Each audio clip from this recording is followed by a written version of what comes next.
Chapter 21. At the Tennis. Several days had elapsed.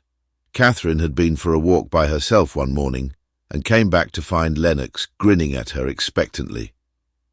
"Your young man has been ringing you up, Catherine." "Who do you call my young man?" "A new one, Rufus Van Alden's secretary. You seem to have made rather an impression there. You are becoming a serious breaker of hearts, Catherine. First Derek Kettering, and now this young Knighton. The funny thing is that I remember him quite well. He was in Mother's War Hospital that she ran out here. I was only a kid of about 8 at the time." "Was he badly wounded?" "Shot in the leg, if I remember rightly. Rather a nasty business. I think the doctors messed it up a bit. They said he wouldn't limp or anything, but when he left here he was still completely dot and go one." Lady Tamplin came out and joined them. "Have you been telling Catherine about Major Knighton?" she asked. "Such a dear fellow. Just at first I didn't remember him. One had so many. But now it all comes back." "He was a bit too unimportant to be remembered before," said Lennox.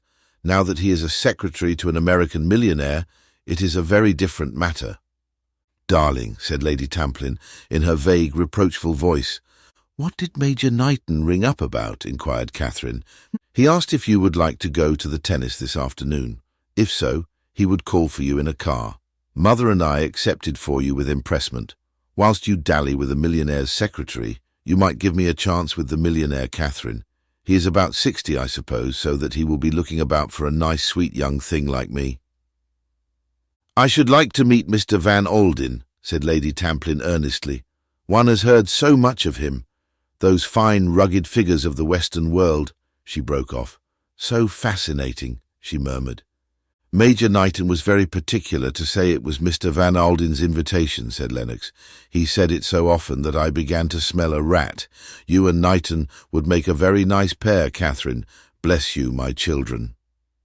Catherine laughed and went upstairs to change her clothes. Knighton arrived soon after lunch and endured manfully Lady Tamplin's transports of recognition. When they were driving together towards Cannes, he remarked to Catherine, "Lady Tamplin has changed wonderfully little." "In manner or appearance?" "Both. She must be, I suppose, well over 40, but she is a remarkably beautiful woman still."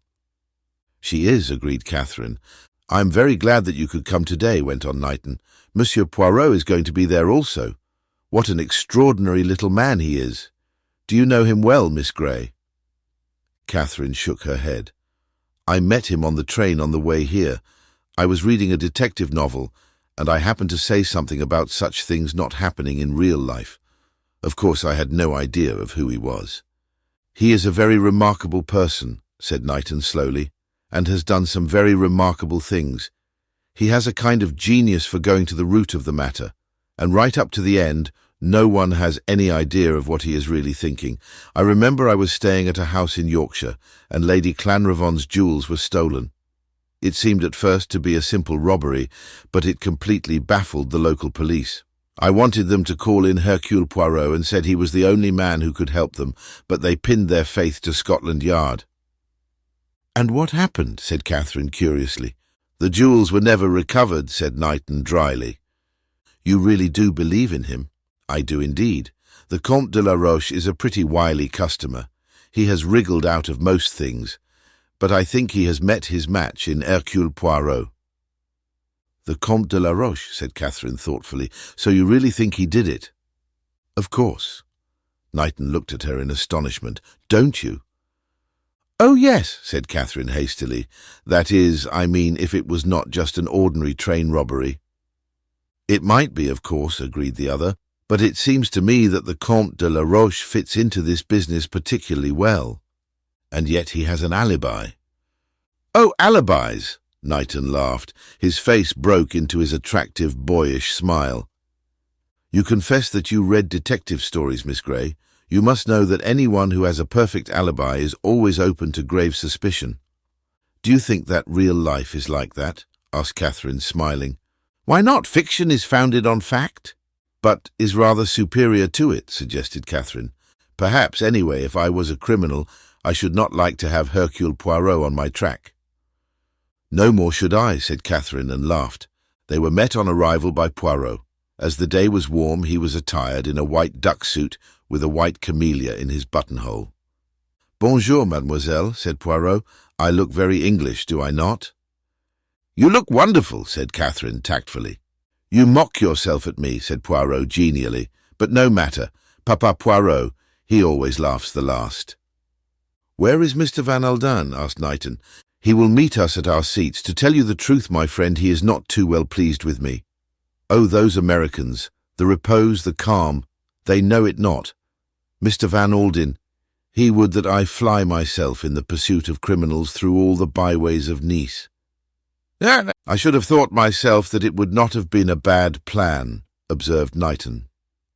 "You are wrong," said Poirot. "In these matters one needs not energy but finesse. At the tennis one meets everyone. That is so important. Ah, there is Mr. Kettering." Derek came abruptly up to them. He looked reckless and angry, as though something had arisen to upset him. He and Knighton greeted each other with some frigidity. Poirot alone seemed unconscious of any sense of strain, and chatted pleasantly in a laudable attempt to put everyone at his ease. He paid little compliments. "It is amazing, Monsieur Kettering, how well you speak the French," he observed. "So well that you could be taken for a Frenchman if you chose. That is a very rare accomplishment among Englishmen." "I wish I did," said Catherine. "I am only too well aware that my French is of a painfully British order." They reached their seats and sat down, and almost immediately Knighton perceived his employer signalling to him from the other end of the court, and went off to speak to him. "Me, I approve of that young man," said Poirot, sending a beaming smile after the departing secretary. "And you, mademoiselle?" "I like him very much." "And you, Monsieur Kettering?" Some quick rejoinder was springing to Derek's lips, but he checked it as though something in the little Belgian's twinkling eyes had made him suddenly alert. He spoke carefully, choosing his words. "Knighton is a very good fellow," he said. Just for a moment Catherine fancied that Poirot looked disappointed. "He is a great admirer of yours, Monsieur Poirot," she said, and she related some of the things that Knighton had said. It amused her to see the little man plume himself like a bird, thrusting out his chest, and assuming an air of mock modesty that would have deceived no one. "That reminds me, mademoiselle," he said suddenly, "I have a little matter of business I have to speak to you about. When you were sitting talking to that poor lady in the train, I think you must have dropped a cigarette case." Catherine looked rather astonished. "I don't think so," she said. Poirot drew from his pocket a cigarette case of soft blue leather with the initial K on it in gold. "No, that is not mine," Catherine said. "Ah, 1,000 apologies. It was doubtless Madame's own. K, of course, stands for Kettering. We were doubtful because she had another cigarette case in her bag, and it seemed odd that she should have two." He turned to Derek suddenly. "You do not know, I suppose, whether this was your wife's case or not?" Derek seemed momentarily taken aback. He stammered a little in his reply. I don't know. I suppose so." "It is not yours by any chance?" "Certainly not. If it were mine, it would hardly have been in my wife's possession." Poirot looked more ingenuous and childlike than ever. "I thought perhaps you might have dropped it when you were in your wife's compartment," he explained guilelessly. "I never was there. I have already told the police that a dozen times." "1,000 pardons," said Poirot with his most apologetic air. "It was mademoiselle here who mentioned having seen you going in." He stopped with an air of embarrassment. Catherine looked at Derek. His face had gone rather white, but perhaps that was her fancy. His laugh, when it came, was natural enough. "You made a mistake, Miss Grey," he said easily. "From what the police have told me, I gather that my own compartment was only a door or two away from that of my wife's, though I never suspected the fact at the time. You must have seen me going into my own compartment." He got up quickly as he saw Van Alden and Knighton approaching. "I'm going to leave you now," he announced. "I can't stand my father-in-law at any price." Van Alden greeted Catherine very courteously, but was clearly in a bad humour. "You seem fond of watching tennis, Monsieur Poirot," he growled. "It is a pleasure to me, yes," cried Poirot placidly. "It is as well you are in France," said Van Alden. "We are made of sterner stuff in the States. Business comes before pleasure there." Poirot did not take offence. Indeed, he smiled gently and confidingly at the irate millionaire. "Do not enrage yourself, I beg of you. Everyone has his own methods. I have always found it a delightful and pleasing idea to combine business and pleasure together." He glanced at the other two. They were deep in conversation, absorbed in each other. Poirot nodded his head in satisfaction and then leant towards the millionaire, lowering his voice as he did so. "It is not only for pleasure that I am here, Monsieur Van Alden. Observe just opposite us that tall old man, the one with the yellow face and the venerable beard."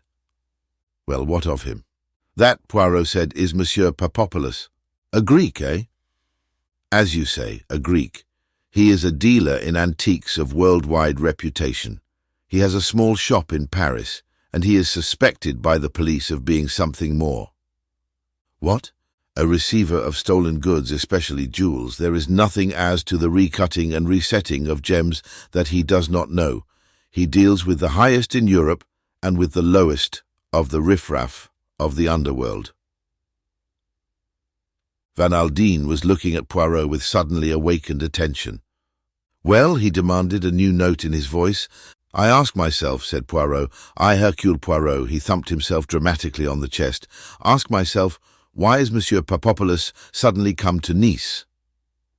Van Alden was impressed. For a moment he had doubted Poirot and suspected the little man of being past his job, a poser only. Now in a moment he switched back to his original opinion. He looked straight at the little detective. "I must apologize to you, Monsieur Poirot." Poirot waved the apology aside with an extravagant gesture. "Bah!" he cried. "All that is of no importance. Now listen, Monsieur Van Alden. I have news for you." The millionaire looked sharply at him, all his interest aroused. Poirot nodded. "It is, as I say, you will be interested. As you know, Monsieur Van Alden, the Comte de la Roche, has been under surveillance ever since his interview with the juge d'instruction. The day after that, during his absence, the Villa Marina was searched by the police." "Well," said Van Alden, "did they find anything? I bet they didn't." Poirot made him a little bow. "Your acumen is not at fault, Monsieur Van Alden. They found nothing of an incriminating nature. It was not to be expected that they would. The Comte de la Roche, as your expressive idiom has it, was not born on the preceding day.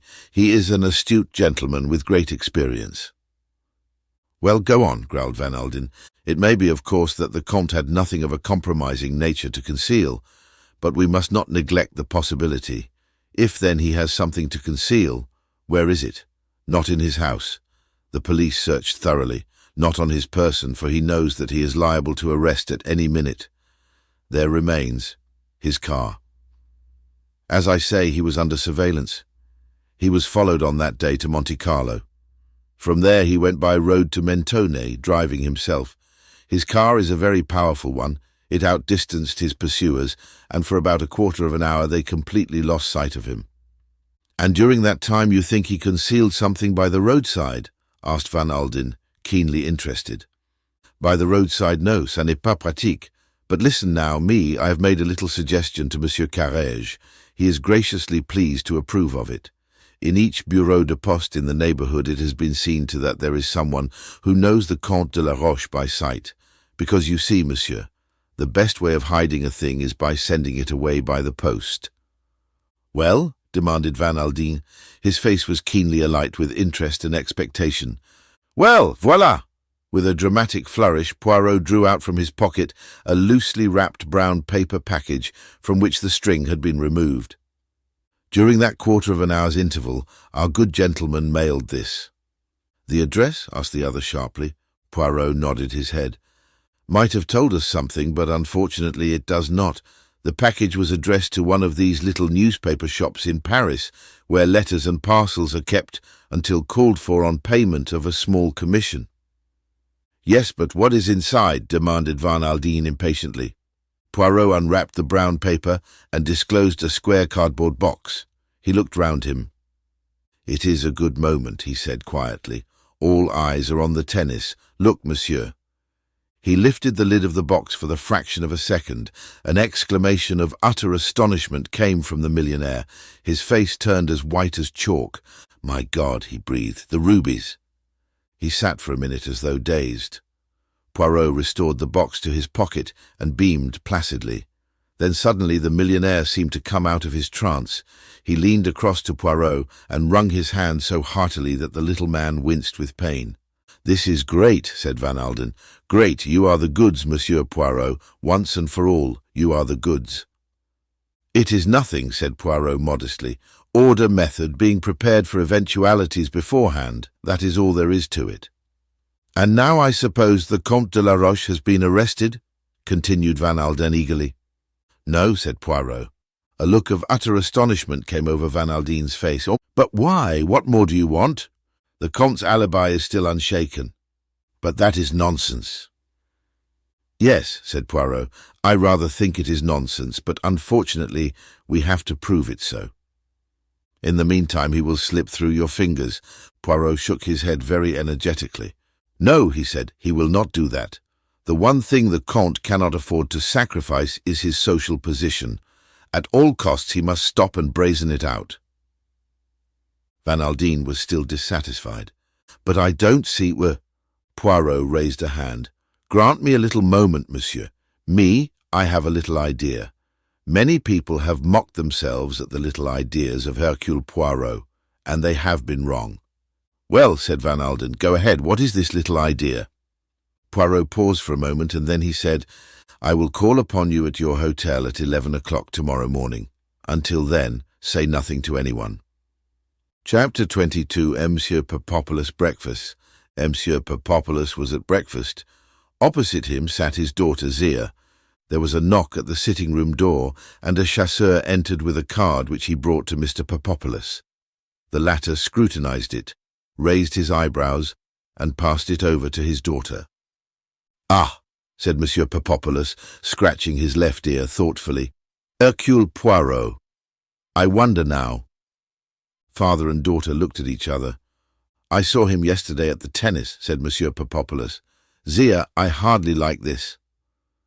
"He was very useful to you once," his daughter reminded him. "That is true," acknowledged Monsieur Papopoulos. "Also, he is retired from active work, so I hear."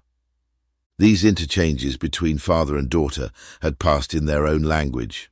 Now Monsieur Papopoulos turned to the chasseur and said in French, "Faites monter ce monsieur." A few minutes later, Hercule Poirot, exquisitely attired and swinging a cane with a jaunty air, entered the room. "My dear Monsieur Papopoulos." "My dear Monsieur Poirot." "And Mademoiselle Zia." Poirot swept her a low bow. "You will excuse us going on with our breakfast," said Monsieur Papopoulos, pouring himself out another cup of coffee. "Your call is, a little early." "It is scandalous," said Poirot, "but see you, I am pressed." "Ah," murmured Monsieur Papopoulos, "you are on an affair, then?" "A very serious affair," said Poirot. "The death of Madame Kettering." "Let me see." Monsieur Papopoulos looked innocently up at the ceiling. "That was the lady who died on the blue train, was it not? I saw a mention of it in the papers, but there was no suggestion of foul play." "In the interests of justice," hinted Poirot, "it was thought best to suppress that fact." There was a pause. "And in what way can I assist you, Monsieur Poirot?" asked the dealer politely. "Voilà," said Poirot, "I shall come to the point." He took from his pocket the same box that he had displayed at Cannes, and opening it, he took out the rubies and pushed them across the table to Papopoulos. Although Poirot was watching him narrowly, not a muscle of the old man's face moved. He took up the jewels and examined them with a kind of detached interest. Then he looked across at the detective inquiringly. "Superb, are they not?" asked Poirot. "Quite excellent," said Monsieur Papopoulos. "How much should you say they are worth?" The Greek's face quivered a little. "Is it really necessary to tell you, Monsieur Poirot?" he asked. "You are shrewd, Monsieur Papopoulos. No, it is not. They are not, for instance, worth $500,000. Papopoulos laughed, and Poirot joined with him. "As an imitation," said Papopoulos, handing them back to Poirot. "They are, as I said, quite excellent. Would it be indiscreet to ask, Monsieur Poirot, where you came across them?" "Not at all," said Poirot. "I have no objection to telling an old friend like yourself. They were in the possession of the Comte de la Roche." Monsieur Papopoulos' eyebrows lifted themselves eloquently. "Indeed," he murmured. Poirot leant forward and assumed his most innocent and beguiling air. "Monsieur Papopoulos," he said, "I am going to lay my cards upon the table. The original of these jewels was stolen from Madame Kettering on the blue train. Now I will say to you first this. I am not concerned with the recovery of these jewels. That is the affair of the police. I am working not for the police, but for Monsieur Van Alden. I want to lay hands on the man who killed Madame Kettering. I'm interested in the jewels only in so far as they may lead me to the man. You understand?" The last two words were uttered with great significance. Monsieur Papopoulos, his face quite unmoved, said quietly, "Go on." "It seems to me probable, monsieur, that the jewels will change hands in Nice, may already have done so." "Ah," said Monsieur Papopoulos. He sipped his coffee reflectively and looked a shade more noble and patriarchal than usual. "I say to myself," continued Poirot with animation, "what good fortune! My old friend Monsieur Papopoulos is in Nice. He will aid me." "And how do you think I can aid you?" inquired Monsieur Papopoulos coldly. "I said to myself, without doubt, Monsieur Papopoulos is in Nice on business." "Not at all," said Monsieur Papopoulos. "I am here for my health, by the doctor's orders." He coughed hollowly. "I am desolated to hear it," replied Poirot, with somewhat insincere sympathy. "But to continue. When a Russian Grand Duke, an Austrian Archduchess, or an Italian Prince wish to dispose of their family jewels, to whom do they go? To Monsieur Papopoulos, is it not? He who is famous all over the world for the discretion with which he arranges these things." The other bowed. "You flatter me." "It is a great thing, discretion," mused Poirot, and was rewarded by the fleeting smile which passed across the Greek's face. "I, too, can be discreet." The eyes of the two men met. Then Poirot went on, speaking very slowly, and obviously picking his words with care. "I say to myself this, if these jewels have changed hands in Nice, Monsieur Papopoulos would have heard of it. He has knowledge of all that passes in the jewel world." "Ah," said Monsieur Papopoulos, and helped himself to a croissant. "The police, you understand," said Monsieur Poirot, "do not enter into the matter. It is a personal affair." "One hears rumours," admitted Monsieur Papopoulos cautiously. "Such as," prompted Poirot. "Is there any reason why I should pass them on?" "Yes," said Poirot, "I think there is. You may remember, Monsieur Papopoulos, that 17 years ago there was a certain article in your hands, left there as security by a very, prominent person. It was in your keeping and it unaccountably disappeared. You were, if I may use the English expression, in the soup." His eyes came gently round to the girl. She had pushed her cup and plate aside, and with both elbows on the table and her chin resting on her hands, was listening eagerly. Still keeping an eye on her, he went on. "I am in Paris at the time. You send for me. You place yourself in my hands. If I restore to you that article, you say I shall earn your undying gratitude. Eh bien, I did restore it to you." A long sigh came from Monsieur Papopoulos. "It was the most unpleasant moment of my career," he murmured. 17 years is a long time," said Poirot thoughtfully, "but I believe that I am right in saying, monsieur, that your race does not forget." "A Greek?" murmured Papopoulos with an ironical smile. "It was not as a Greek I meant," said Poirot. There was a silence, and then the old man drew himself up proudly. "You are right, Monsieur Poirot," he said quietly. "I am a Jew. And as you say, our race does not forget." "You will aid me then?" "As regards the jewels, monsieur, I can do nothing."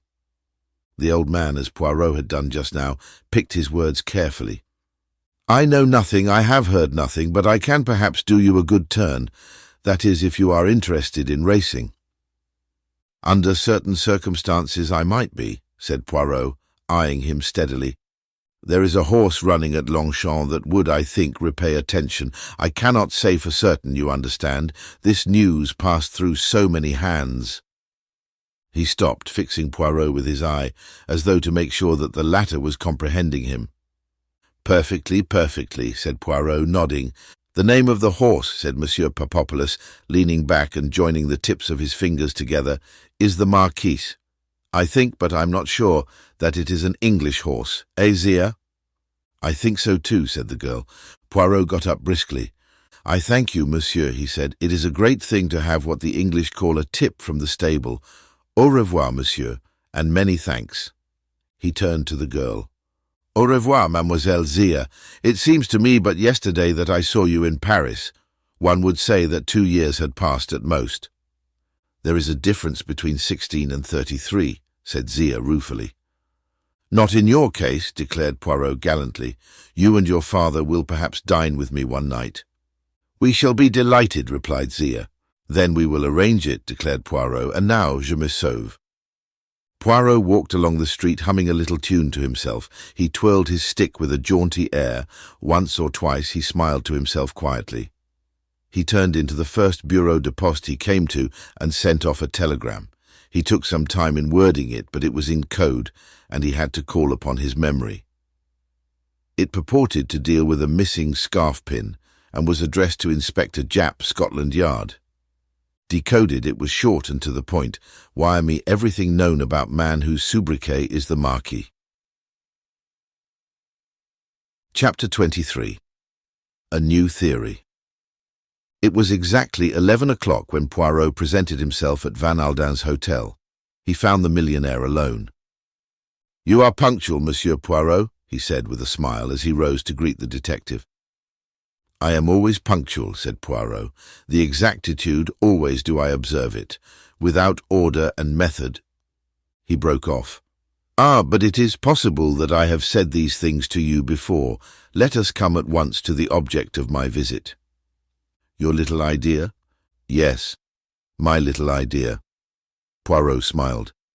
"First of all, monsieur, I should like to interview once more the maid, Ada Mason. She is here?" "Yes, she's here." "Ah!" Van Alden looked at him curiously. He rang the bell, and a messenger was dispatched to find Mason. Poirot greeted her with his usual politeness, which was never without effect on that particular class. "Good afternoon, mademoiselle," he said cheerfully. "Be seated, will you not, if monsieur permits?" "Yes, yes, sit down, my girl," said Van Alden. "Thank you, sir," said Mason primly, and she sat down on the extreme edge of a chair. She looked bonier and more acid than ever. "I have come to ask you yet more questions," said Poirot. "We must get to the bottom of this affair. Always I return to the question of the man in the train. You have been shown the Comte de la Roche. You say that it is possible he was the man, but you are not sure." "As I told you, sir, I never saw the gentleman's face. That is what makes it so difficult." Poirot beamed and nodded. "Precisely, exactly. I comprehend well the difficulty. Now, mademoiselle, you have been in the service of Madame Kettering 2 months, you say. During that time, how often did you see your master?" Mason reflected a minute or two and then said, "Only twice, sir." "And was that near to or far away?" "Well, once, sir, he came to Curzon Street. I was upstairs and I looked over the banisters and saw him in the hall below. I was a bit curious, like, you understand, knowing the way things, were." Mason finished up with her discreet cough. "And the other time?" "I was in the park, sir, with Annie, one of the housemaids, sir, and she pointed out the master to me walking with a foreign lady." Again Poirot nodded.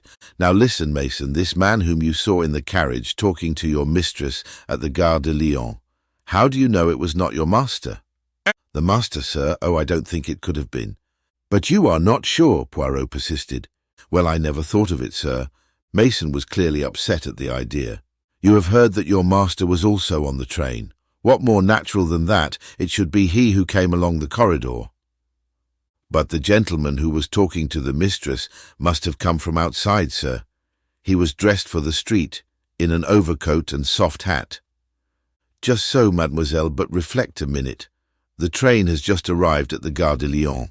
Many of the passengers promenade themselves upon the quay. Your mistress was about to do so, and for that purpose had doubtless put on her fur coat, eh?" "Yes, sir," agreed Mason. "Your master then does the same. The train is heated, but outside in the station it is cold. He puts on his overcoat and his hat, and he walks along beside the train, and looking up at the lighted windows he suddenly sees Madame Kettering. Until then he has had no idea that she was on the train. Naturally, He mounts the carriage and goes to her compartment. She gives an exclamation of surprise at seeing him and quickly shuts the door between the two compartments, since it is possible that their conversation may be of a private nature. He leaned back in his chair and watched the suggestion slowly take effect. No one knew better than Hercule Poirot that the class to which Mason belongs cannot be hurried. He must give her time to get rid of her own preconceived ideas. At the end of 3 minutes she spoke. "Well, of course, sir, it might be so. I never thought of it that way. The master is tall and dark and just about that build. It was seeing the hat and coat that made me say it was a gentleman from outside. Yes, it might have been the master. I would not like to say either way, I am sure." "Thank you very much, mademoiselle. I shall not require you any further. Ah, just one thing more." He took from his pocket the cigarette case he had already shown to Catherine. "Is that your mistress's case?" he said to Mason. "No, sir, it is not the mistress's, at least." She looked suddenly startled. An idea was clearly working its way to the forefront of her mind. "Yes," said Poirot encouragingly. "I think, sir, I can't be sure, but I think it is a case that the mistress bought to give to the master." "Ah," said Poirot in a non-committal manner, "but whether she ever did give it to him or not, I can't say, of course." "Precisely," said Poirot. "Precisely, that is all I think, mademoiselle. I wish you good afternoon." Ada Mason retired discreetly, closing the door noiselessly behind her. Poirot looked across at Van Aldine, a faint smile upon his face. The millionaire looked thunderstruck. You think it was Derek?" he queried. "But everything points the other way. Why, the Count has actually been caught red-handed with the jewels on him." "No." "But you told me—" "What did I tell you?" "That story about the jewels. You showed them to me." "No." Van Aldine stared at him. "You mean to say you didn't show them to me?" "No." "Yesterday at the tennis?" "No." "Are you crazy, Monsieur Poirot, or am I?" "Neither of us is crazy," said the detective. "You ask me a question, I answer it. You say, 'Have I not shown you the jewels yesterday?' I reply, 'No. What I showed you, Monsieur Van Aldine, was a first-class imitation, hardly to be distinguished except by an expert from the real ones." Chapter 24. Poirot gives advice. It took the millionaire some few minutes to take the thing in. He stared at Poirot as though dumbfounded. The little Belgian nodded at him gently. "Yes," he said, "it alters the position, does it not? Imitation." He leaned forward. "All along, Monsieur Poirot, you have had this idea? All along this is what you have been driving at? You never believed that the Comte de la Roche was the murderer?" "I have had doubts," said Poirot quietly. "I said as much to you. Robbery with violence and murder." He shook his head energetically. "No, it is difficult to picture. It does not harmonize with the personality of the Comte de la Roche." "But you believe that he meant to steal the rubies?" "Certainly, there is no doubt as to that. See, I will recount to you the affair as I see it. The Comte knew of the rubies, and he laid his plans accordingly. He made up a romantic story of a book he was writing, so as to induce your daughter to bring them with her.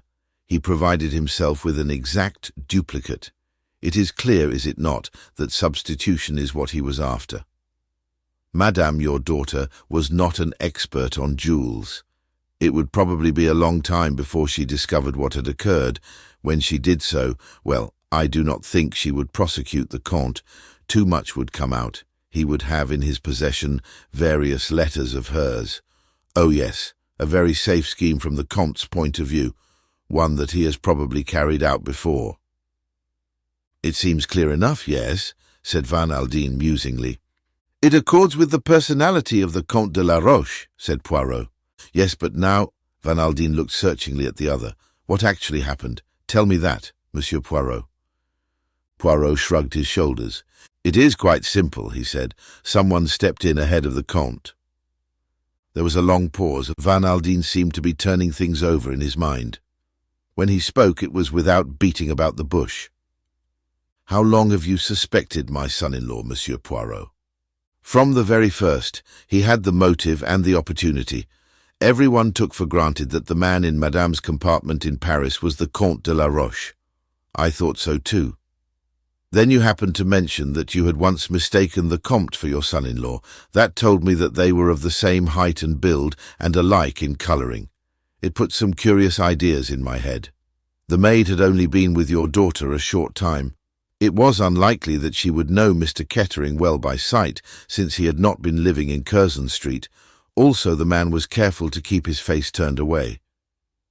"You believe he murdered her," said Van Aldan hoarsely. Poirot raised a hand quickly. No, I did not say that, but it is a possibility, a very strong possibility. He was in a tight corner, a very tight corner, threatened with ruin. This was the one way out. But why take the jewels? To make the crime appear an ordinary one committed by train robbers. Otherwise, suspicion might have fallen on him straight away. If that is so, what has he done with the rubies? That remains to be seen. There are several possibilities. There is a man in Nice who may be able to help, the man I pointed out at the tennis. He rose to his feet, and Van Alden rose also and laid his hand on the little man's shoulder. His voice when he spoke was harsh with emotion. "Find Ruth's murderer for me," he said. "That is all I ask." Poirot drew himself up. "Leave it in the hands of Hercule Poirot," he said superbly. "Have no fears. I will discover the truth." He brushed a speck of fluff from his hat, smiled reassuringly at the millionaire, and left the room. Nevertheless, as he went down the stairs, some of the confidence faded from his face. "It is all very well," he murmured to himself, "but there are difficulties. Yes, there are great difficulties."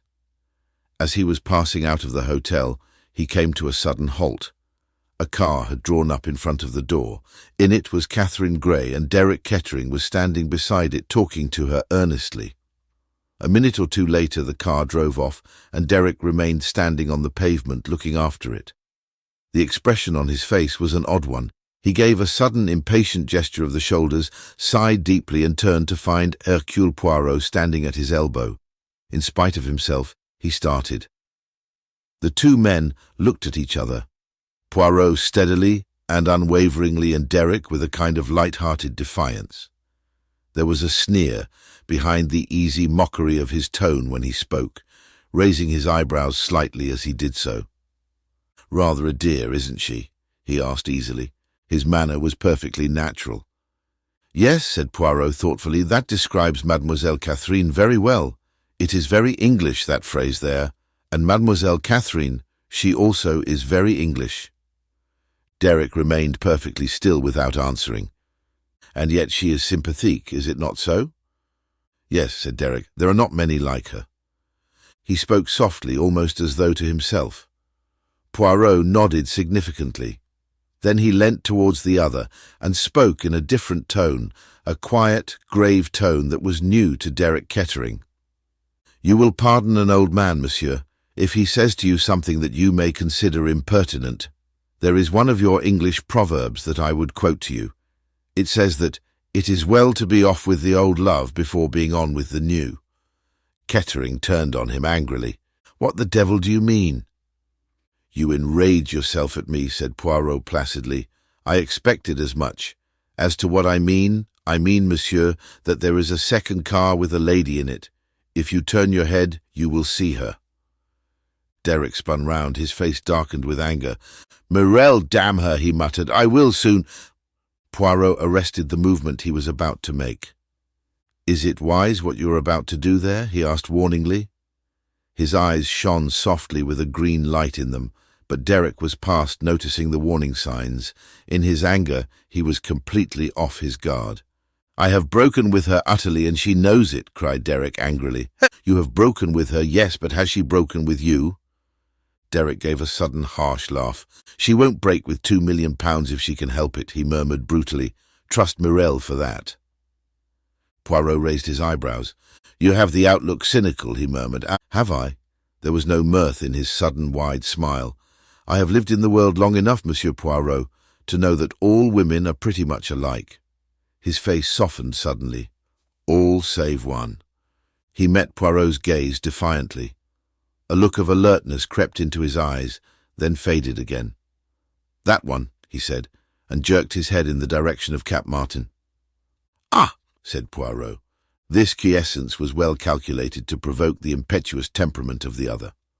"I know what you're going to say," said Derek rapidly. "The kind of life I have led, the fact that I am not worthy of her. You will say that I have no right to think even of such a thing. You will say that it is not a case of giving a dog a bad name. I know that it is not decent to be speaking like this, with my wife dead only a few days, and murdered at that." He paused for breath, and Poirot took advantage of the pause to remark in his plaintive tone, "But indeed I have not said anything at all." "But you will." "Eh?" said Poirot. "You will say that I have no earthly chance of marrying Catherine." "No," said Poirot, "I would not say that. Your reputation is bad, yes, but with women, never does that deter them. If you were a man of excellent character, of strict morality, who had done nothing that he should not do, and possibly everything that he should do, eh bien, then I should have grave doubts of your success. Moral worth, you understand, it is not romantic. It is appreciated, however, by widows." Derek Kettering stared at him, then he swung round on his heel and went up to the waiting car. Poirot looked after him with some interest. He saw the lovely vision lean out of the car and speak. Derek Kettering did not stop. He lifted his hat and passed straight on. "Ça y est," said Monsieur Hercule Poirot, "it is time, I think, that I return chez moi." He found the imperturbable George pressing trousers. "A pleasant day, George, somewhat fatiguing, but not without interest," he said. George received these remarks in his usual wooden fashion. "Indeed, sir.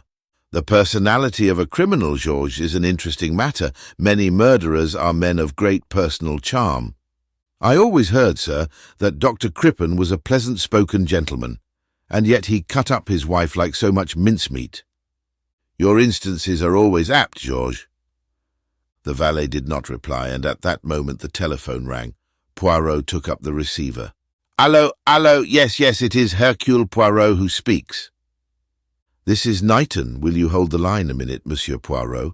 Mr. Van Alden would like to speak to you." There was a moment's pause, then the millionaire's voice came through. "Is that you, Monsieur Poirot? I just wanted to tell you that Mason came to me now of her own accord. She has been thinking it over, and she says that she is almost certain that the man at Paris was Derek Kettering. There was something familiar about him at the time, she says, but at the minute she could not place it. She seems pretty certain now." "Ah," said Poirot, "thank you, Monsieur Van Alden. That advances us." He replaced the receiver and stood for a minute or two with a very curious smile on his face. George had to speak to him twice before obtaining an answer. "Eh?" said Poirot. "What is that you say to me? Are you lunching here, sir, or are you going out?" "Neither," said Poirot. "I shall go to bed and take a tisane. The expected has happened, and when the expected happens, it always causes me emotion." Chapter 25. Defiance. As Derek Kettering passed the car, Morel leant out. "Derek, I must speak to you for a moment." But lifting his hat, Derek passed straight on without stopping. When he got back to his hotel, the concierge detached himself from his wooden pen and accosted him. "A gentleman is waiting to see you, monsieur." "Who is it?" asked Derek. "He did not give me his name, monsieur, but he said his business with you was important, and that he would wait." "Where is he?" "In the little salon, monsieur. He preferred it to the lounge, he said, as being more private." Derek nodded and turned his steps in that direction. The small salon was empty except for the visitor, who rose and bowed with easy foreign grace as Derek entered. As it chanced, Derek had seen the Comte de la Roche only once, but found no difficulty in recognizing that aristocratic nobleman, and he frowned angrily. Of all the consummate impertinence. "The Comte de la Roche, is it not?" he said. "I am afraid you have wasted your time in coming here." "I hope not," said the Comte agreeably. His white teeth glittered. The Comte's charm of manner was usually wasted on his own sex. All men, without exception, disliked him heartily. Derek Kettering was already conscious of a distinct longing to kick the Count bodily out of the room.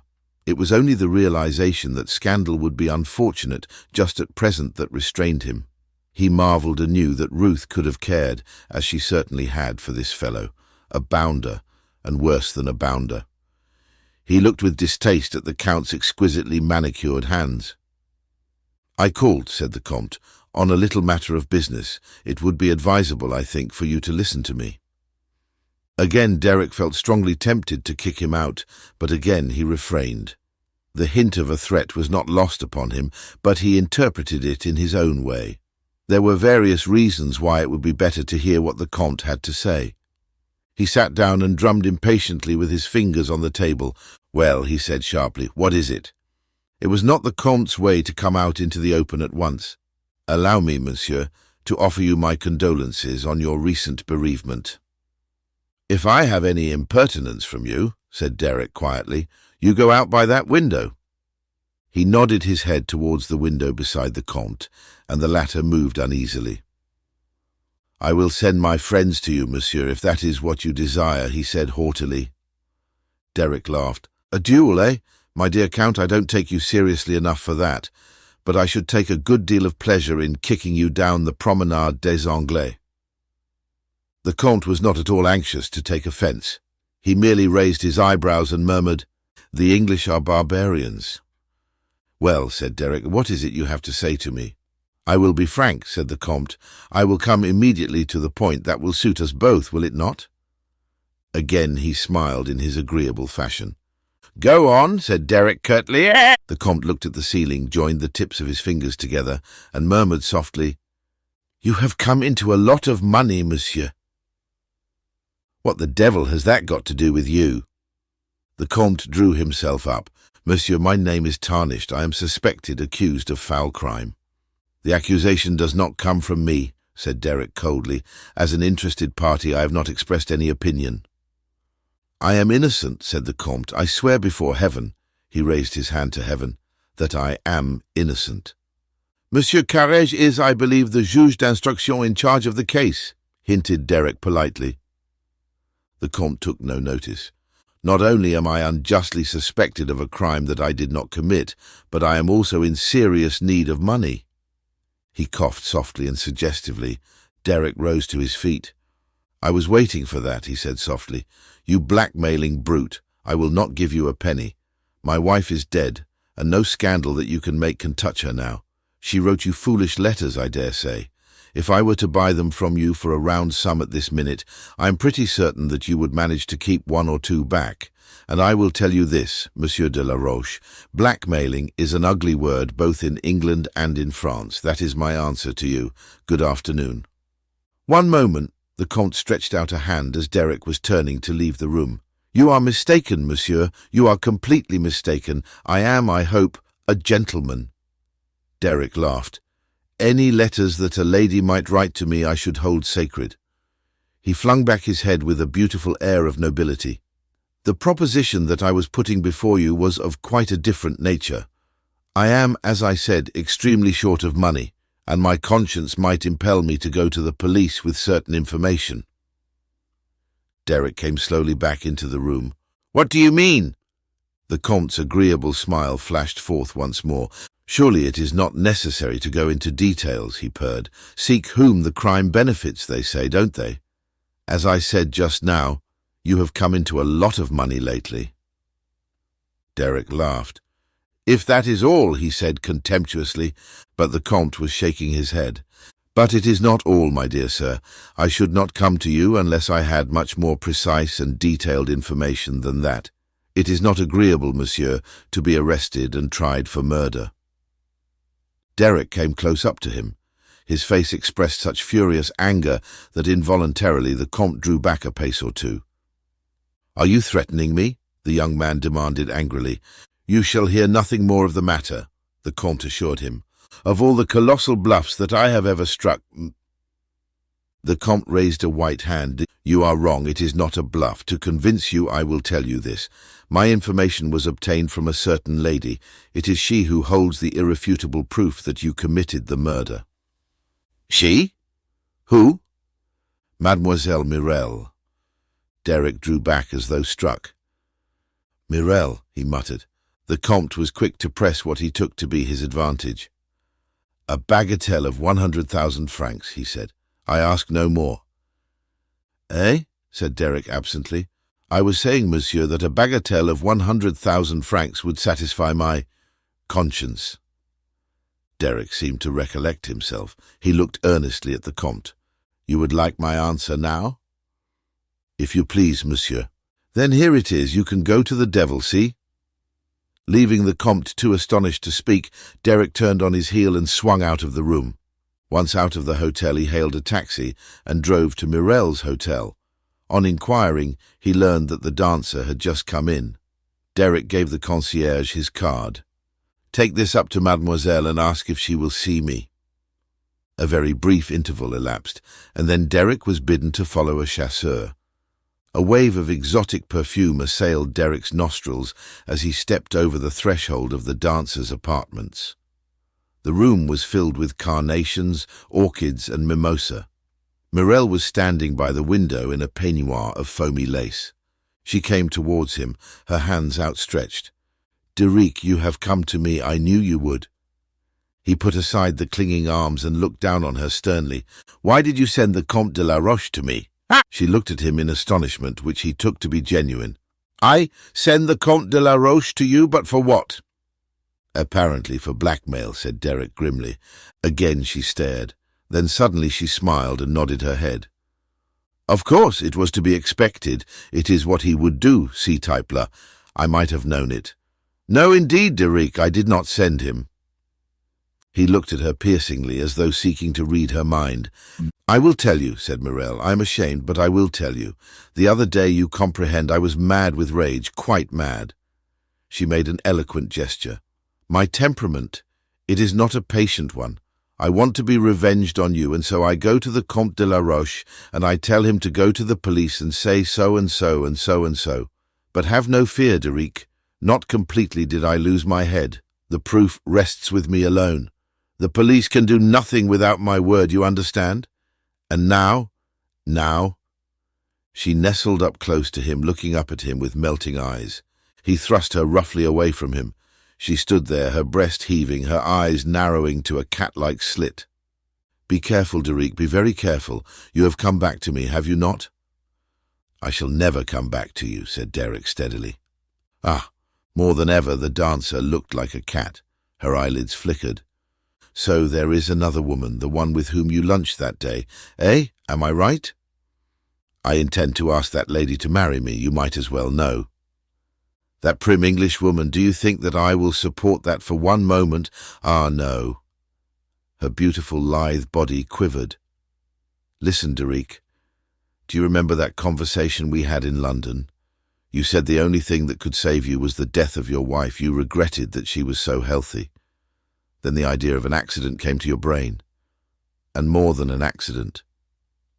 "I suppose," said Derek contemptuously, "that it was this conversation that you repeated to the Comte de la Roche." Mirel laughed. "Am I a fool? Could the police do anything with a vague story like that? See, I will give you a last chance. You shall give up this Englishwoman. You shall return to me. And then, chérie, never, never will I breathe—" "Breathe what?" She laughed softly. "You thought no one saw you? What do you mean?" "As I say, you thought no one saw you, but I saw you, Derek, mon ami. I saw you coming out of the compartment of Madame your wife just before the train got into Lyon that night. And I know more than that. I know that when you came out of her compartment she was dead." He stared at her. Then, like a man in a dream, he turned very slowly and went out of the room, swaying slightly as he walked. Chapter 26. A Warning. "And so it is," said Poirot, "that we are the good friends and have no secrets from each other." Catherine turned her head to look at him. There was something in his voice, some undercurrent of seriousness which she had not heard before. They were sitting in the gardens of Monte Carlo. Catherine had come over with her friends, and they had run into Knighton and Poirot almost immediately on arrival. Lady Tamplin had seized upon Knighton and had overwhelmed him with reminiscences, most of which Catherine had a faint suspicion were invented. They had moved away together, Lady Tamplin, with her hand on the young man's arm. Knighton had thrown a couple of glances back over his shoulder, and Poirot's eyes twinkled a little as he saw them. "Of course we are friends," said Catherine. "From the beginning we have been sympathetic to each other," mused Poirot, "when you told me that a Roman policier occurs in real life." "And I was right, was I not?" he challenged her, with an emphatic forefinger. "Here we are, plunged in the middle of one. That is natural for me. It is my métier. But for you, it is different. Yes, he added in a reflective tone, for you it is different. She looked sharply at him. It was as though he were warning her, pointing out to her some menace that she had not seen. Why do you say that I am in the middle of it? It is true that I had that conversation with Mrs. Kettering just before she died, but now all that is over. I am not connected with the case any more. Ah, mademoiselle, can we ever say, I have finished with this or that? Catherine turned defiantly round to face him. What is it? She asked. You are trying to tell me something, to convey it to me rather, but I am not clever at taking hints. I would much rather that you said anything you have to say straight out. Poirot looked at her sadly. Ah, mais c'est anglais, ça, he murmured. Everything in black and white, everything clear-cut and well-defined. But life, it is not like that, mademoiselle. There are the things that are not yet, but which cast their shadow before. He dabbed his brow with a very large silk pocket-handkerchief and murmured, Ah, but it is that I become poetical. Let us, as you say, speak only of facts. And speaking of facts, tell me what you think of Major Knighton. I like him very much indeed, said Catherine warmly. He is quite delightful. Poirot sighed. What is the matter? Asked Catherine. You reply so heartily, said Poirot. If you had said in an indifferent voice, Oh, quite nice. Eh bien, do you know I should have been better pleased? Catherine did not answer. She felt slightly uncomfortable. Poirot went on dreamily. And yet who knows, with les femmes they have so many ways of concealing what they feel, and heartiness is perhaps as good a way as any other. He sighed. I don't see, began Catherine, and he interrupted her. You do not see why I am being so impertinent, mademoiselle. I am an old man, and now and then, not very often, I come across someone whose welfare is dear to me. We are friends, mademoiselle. You have said so yourself, and it is just this. I should like to see you happy. Catherine stared very straight in front of her. She had a cretonne sunshade with her, and with its point she traced little designs in the gravel at her feet. I have asked you a question about Major Knighton. Now I will ask you another. Do you like Mr. Derek Kettering? I hardly know him, said Catherine. That is not an answer, that. I think it is. He looked at her, struck by something in her tone. Then he nodded his head gravely and slowly. Perhaps you are right, mademoiselle. See you. I who speak to you have seen much of the world, and I know that there are two things which are true. A good man may be ruined by his love for a bad woman, but the other way holds good also. A bad man may equally be ruined by his love for a good woman. Catherine looked up sharply. When you say ruined, I mean from his point of view, one must be wholehearted in crime as in everything else. You are trying to warn me, said Catherine in a low voice. Against whom? I cannot look into your heart, mademoiselle. I do not think you would let me if I could. I will just say this. There are men who have a strange fascination for women. The Comte de la Roche, said Catherine with a smile. There are others more dangerous than the Comte de la Roche. They have qualities that appeal, recklessness, daring, audacity. You are fascinated, mademoiselle, I see that, but I think that it is no more than that, I hope so. This man of whom I speak, the emotion he feels is genuine enough, but all the same— Yes? He got up and stood looking down at her. Then he spoke, in a low, distinct voice. You could perhaps love a thief, mademoiselle, but not a murderer. He wheeled sharply away on that and left her sitting there.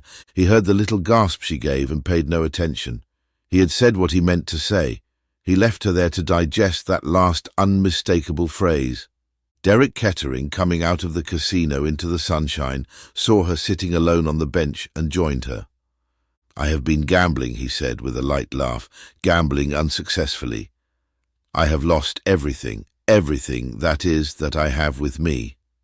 Catherine looked at him with a troubled face. She was aware at once of something new in his manner, some hidden excitement that betrayed itself in 100 different infinitesimal signs. I should think you were always a gambler. The spirit of gambling appeals to you. Every day and in every way a gambler, you are about right. Don't you find something stimulating in it, to risk all on one throw? There is nothing like it." Calm and stolid as she believed herself to be, Catherine felt a faint answering thrill. "I want to talk to you," went on Derek, "and who knows when I may have another opportunity. There is an idea going about that I murdered my wife. No, please don't interrupt. It is absurd, of course." He paused for a minute or two, then went on, speaking more deliberately. "In dealing with the police and local authorities here, I have had to pretend to, well, a certain decency. I prefer not to pretend with you. I meant to marry money. I was on the lookout for money when I first met Ruth Van Alden. She had the look of a slim Madonna about her, and I made all sorts of good resolutions, and was bitterly disillusioned. My wife was in love with another man when she married me. She never cared for me in the least. Oh, I am not complaining. The thing was a perfectly respectable bargain. She wanted Leconbury, and I wanted money. The trouble arose simply through Ruth's American blood. Without caring a pin for me, she would have liked me to be continually dancing attendance. Time and again she as good as told me that she had bought me and that I belonged to her. The result was that I behaved abominably to her. My father-in-law will tell you that, and he is quite right. At the time of Ruth's death I was faced with absolute disaster." He laughed suddenly. "One is faced with absolute disaster when one is up against a man like Rufus Van Alden." "And then?" asked Catherine in a low voice. "And then?" Derek shrugged his shoulders. "Ruth was murdered. Very providentially." He laughed, and the sound of his laugh hurt Catherine. She winced.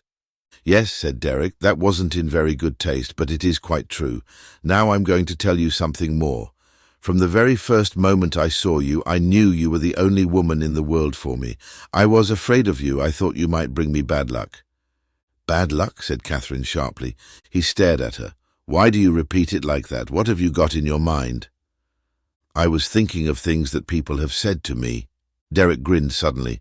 "They will say a lot to you about me, my dear, and most of it will be true. Yes, and worse things too. Things that I shall never tell you.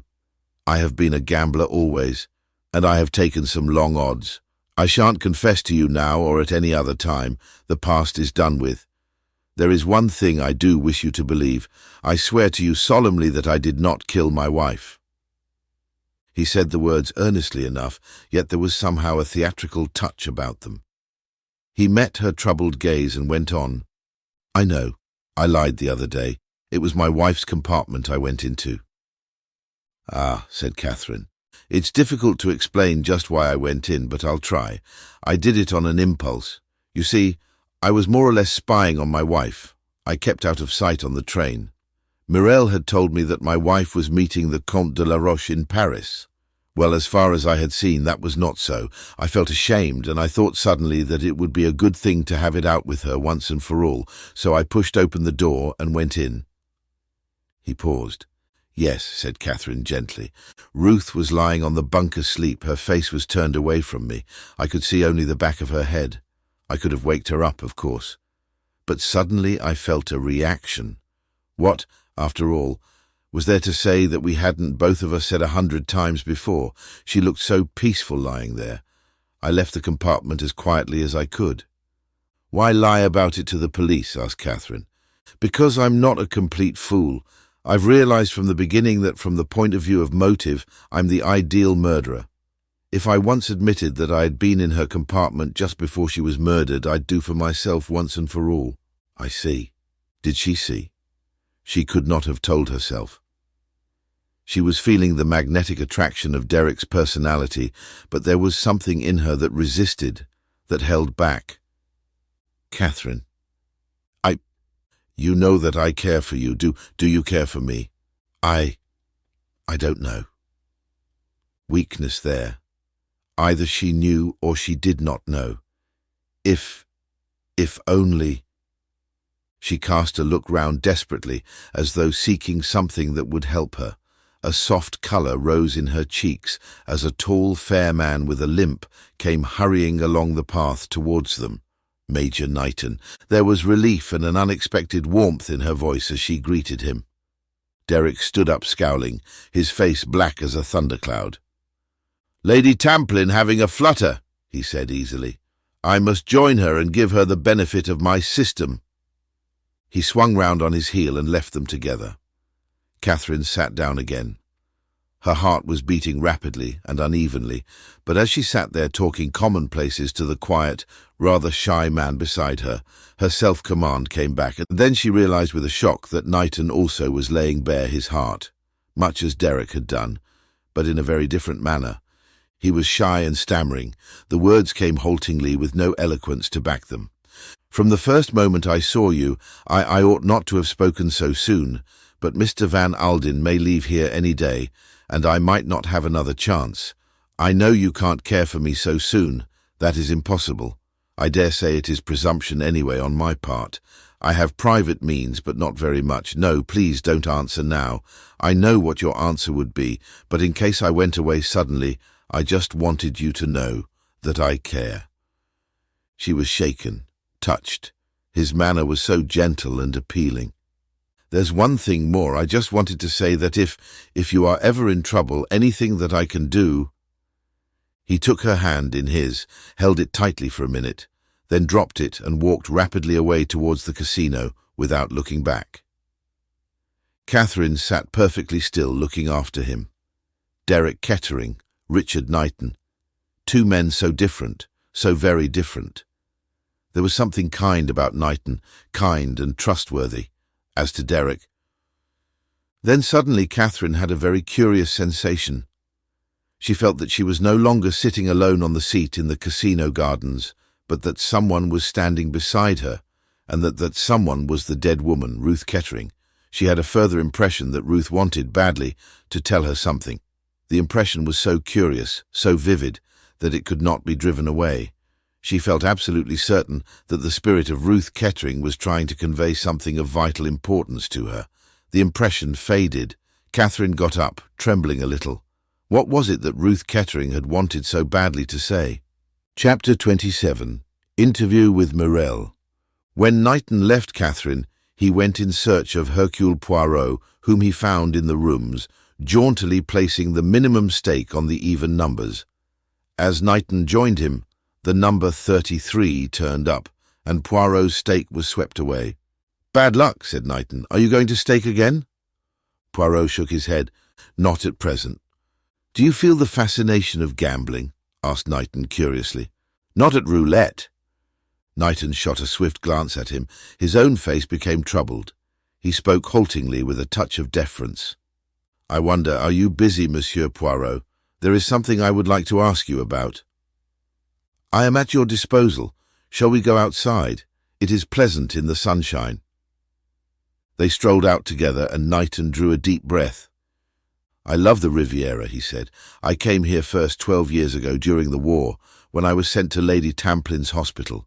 It was like paradise, coming from Flanders to this." "It must have been," said Poirot. "How long ago the war seems now," mused Knighton. They walked on in silence for some little way. "You have something on your mind?" said Poirot. Knighton looked at him in some surprise. "You are quite right," he confessed. "I don't know how you knew it, though." "It showed itself only too plainly," said Poirot dryly. "I did not know that I was so transparent." "It is my business to observe the physiognomy," the little man explained with dignity. "I will tell you, Monsieur Poirot, you have heard of this dancer woman, Morel? She who is the chère amie of Monsieur Derek Kettering? Yes, that is the one. And knowing this, you will understand that Mr. Van Alden is naturally prejudiced against her. She wrote to him asking for an interview. He told me to dictate a curt refusal, which of course I did. This morning she came to the hotel and sent up her card, saying that it was urgent and vital that she should see Mr. Van Alden at once." "You interest me," said Poirot. "Mr. Van Alden was furious. He told me what message to send down to her. I ventured to disagree with him. It seemed to me both likely and probable that this woman Morel might give us valuable information. We know that she was on the blue train, and she may have seen or heard something that it might be vital for us to know. Don't you agree with me, Monsieur Poirot?" "I do," said Poirot dryly. "Monsieur Van Alden, if I may say so, behaved exceedingly foolishly." "I am glad you take that view of the matter," said the secretary. "Now I am going to tell you something, Monsieur Poirot, So strongly did I feel the unwisdom of Mr. Van Alden's attitude that I went down privately and had an interview with the lady. Eh bien? The difficulty was that she insisted on seeing Mr. Van Alden himself. I softened his message as much as I possibly could. In fact, to be candid, I gave it in a very different form. I said that Mr. Van Alden was too busy to see her at present, but that she might make any communication she wished to me. That, however, she could not bring herself to do, and she left without saying anything further. But I have a strong impression, Monsieur Poirot, that that woman knows something. This is serious, said Poirot quietly. You know where she is staying? Yes. Knighton mentioned the name of the hotel. Good, said Poirot. We will go there immediately. The secretary looked doubtful. And Mr. Van Alden? He queried doubtfully. Monsieur Van Alden is an obstinate man, said Poirot dryly. I do not argue with obstinate men. I act in spite of them. We will go and see the lady immediately. I will tell her that you are empowered by Monsieur Van Alden to act for him, and you will guard yourself well from contradicting me. Knighton still looked slightly doubtful, but Poirot took no notice of his hesitation. At the hotel they were told that Mademoiselle was in, and Poirot sent up both his and Knighton's cards, with "From Mr. Van Alden" pencilled upon them. Word came down that Mademoiselle Mirel would receive them. When they were ushered into the dancers' apartments, Poirot immediately took the lead. Mademoiselle, he murmured, bowing very low, we are here on behalf of Monsieur Van Alden. Ah, and why did he not come himself? He is indisposed, said Poirot mendaciously. The Riviera throat, it has him in its grip. But me, I am empowered to act for him, as is Major Knighton, his secretary, unless, of course, Mademoiselle would prefer to wait a fortnight or so. If there was one thing of which Poirot was tolerably certain, it was that to a temperament such as Mirel's the mere word "wait" was anathema. "Eh bien, I will speak, monsieur," she cried. "I have been patient, I have held my hand. And for what? That I should be insulted, yes, insulted. Ah, does he think to treat Mirel like that? To throw her off like an old glove, I tell you, never has a man tired of me. Always it is I who tire of them." She paced up and down the room, her slender body trembling with rage. A small table impeded her free passage, and she flung it from her into a corner, where it splintered against the wall. "That is what I will do to him," she cried, "and that!" Picking up a glass bowl filled with lilies, she flung it into the grate, where it smashed into 100 pieces. Knighton was looking at her with cold British disapproval. He felt embarrassed and ill at ease. Poirot, on the other hand, with twinkling eyes, was thoroughly enjoying the scene. "Ah, it is magnificent," he cried. "It can be seen. Madame has a temperament." "I am an artist," said Mirel. "Every artist has a temperament. I told Deric to beware, and he would not listen." She whirled round on Poirot suddenly. "It is true, is it not, that he wants to marry that English miss?" Poirot coughed. "On m'a dit," he murmured, "that he adores her passionately." Mirel came towards them. "He murdered his wife," she screamed. "There, now you have it. He told me beforehand that he meant to do it. He had got to an impasse. Zut! He took the easiest way out." "You say that Monsieur Kettering murdered his wife?" Yes, have I not told you so?" "The police," murmured Poirot, "will need proof of that, statement." "I tell you I saw him come out of her compartment that night on the train." "When?" asked Poirot sharply. "Just before the train reached Lyons." "You will swear to that, mademoiselle?" It was a different Poirot who spoke now, sharp and decisive. "Yes." There was a moment's silence. Mirel was panting, and her eyes, half defiant, half frightened, went from the face of one man to the other. "This is a serious matter, mademoiselle," said the detective. "You realize how serious." "Certainly I do." "That is well," said Poirot. "Then you understand, mademoiselle, that no time must be lost. You will, perhaps, accompany us immediately to the office of the examining magistrate." Mirel was taken aback. She hesitated, but as Poirot had foreseen, she had no loophole for escape. "Very well," she muttered, "I will fetch a coat." Left alone together, Poirot and Knighton exchanged glances. "It is necessary to act while— how do you say it? The iron is hot," murmured Poirot. "She is temperamental. In an hour's time, maybe, she will repent, and she will wish to draw back. We must prevent that at all costs." Morel reappeared, wrapped in a sand-coloured velvet wrap trimmed with leopard skin. She looked not altogether unlike a leopardess, tawny and dangerous. Her eyes still flashed with anger and determination. They found Monsieur Coe and the examining magistrate together, a few brief introductory words from Poirot, and Mademoiselle Mirelle was courteously entreated to tell her tale. This she did in much the same words as she had done to Knighton and Poirot, though with far more soberness of manner. "This is an extraordinary story, mademoiselle," said Monsieur Carrege slowly. He leant back in his chair, adjusted his pince-nez, and looked keenly and searchingly at the dancer through them. "You wish us to believe Monsieur Kettering actually boasted of the crime to you beforehand?" Yes, she was too healthy," he said. "If she were to die, it must be an accident. He would arrange it all." "You are aware, mademoiselle," said Monsieur Carrege sternly, "that you are making yourself out to be an accessory before the fact." "Me? But not the least in the world, monsieur. Not for a moment did I take that statement seriously. Ah, no, indeed. I know men, monsieur. They say many wild things. It would be an odd state of affairs if one were to take all they said au pied de la lettre." The examining magistrate raised his eyebrows. "We are to take it, then, that you regarded Monsieur Kettering's threats as mere idle words. May I ask, mademoiselle, what made you throw up your engagements in London and come out to the Riviera?" Morel looked at him with melting black eyes. "I wished to be with the man I loved," she said simply. "Was it so unnatural?" Poirot interpolated a question gently. "Was it then at Monsieur Kettering's wish that you accompanied him to Nice?" Morel seemed to find a little difficulty in answering this. She hesitated perceptibly before she spoke. When she did, it was with a haughty indifference of manner. "In such matters I please myself, monsieur," she said. That the answer was not an answer at all was noted by all three men. They said nothing. "When were you first convinced that Monsieur Kettering had murdered his wife?" "As I tell you, monsieur, I saw Monsieur Kettering come out of his wife's compartment just before the train drew into Lyons. There was a look on his face. At the moment I could not understand it. A look haunted and terrible. I shall never forget it." Her voice rose shrilly, and she flung out her arms in an extravagant gesture. "Quite so," said Monsieur Carrege. "Afterwards, when I found that Madame Kettering was dead when the train left Lyons, then I knew." "And still, you did not go to the police, mademoiselle," said the commissary mildly.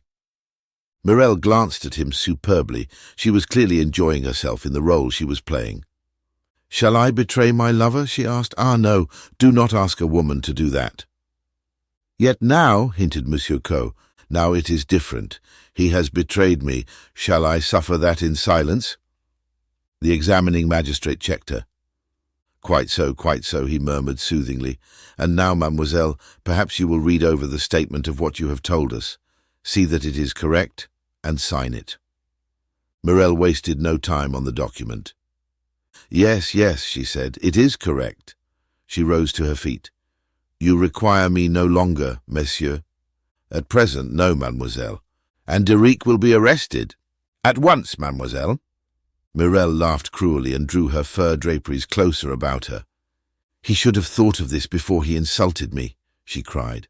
"There is one little matter," Poirot coughed apologetically, "just a matter of detail." "Yes?"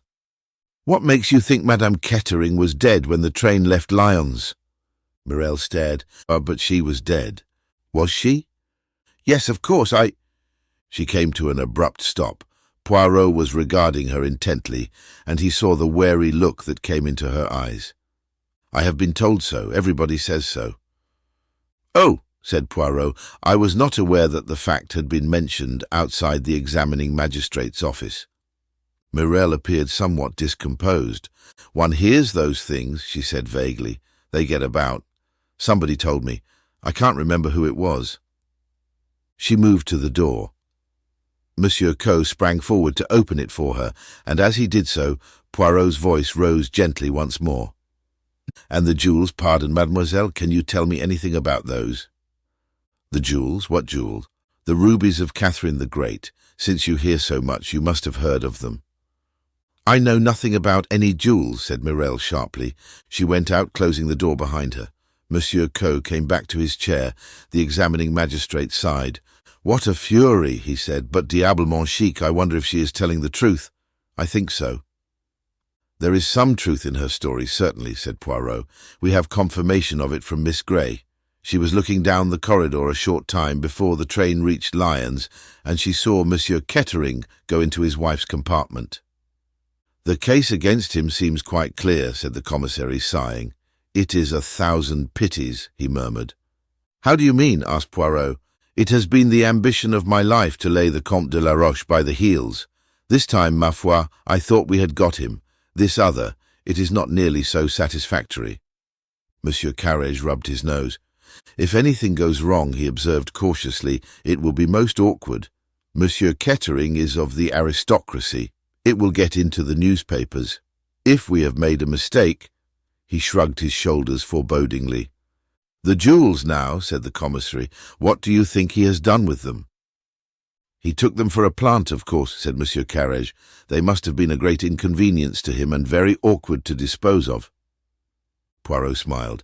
I have an idea of my own about the jewels. Tell me, monsieur, what do you know of a man called the Marquis? The commissary leant forward excitedly. The Marquis, he said. The Marquis? Do you think he is mixed up in this affair, Monsieur Poirot?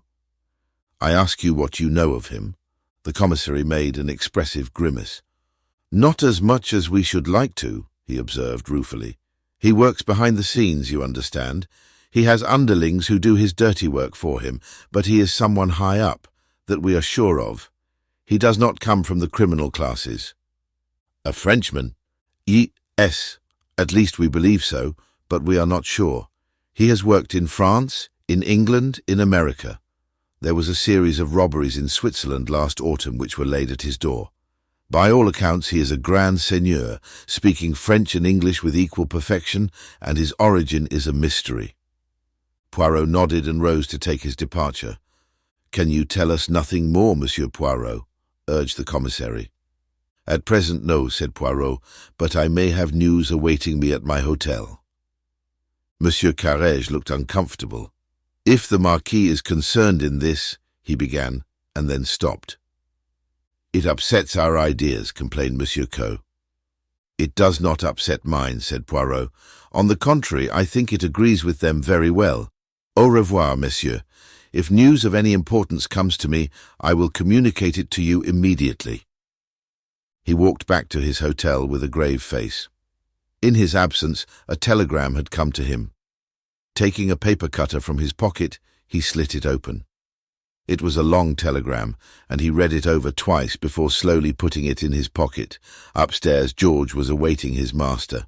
I am fatigued, George, much fatigued. Will you order for me a small pot of chocolate? The chocolate was duly ordered and brought, and George set it at the little table at his master's elbow.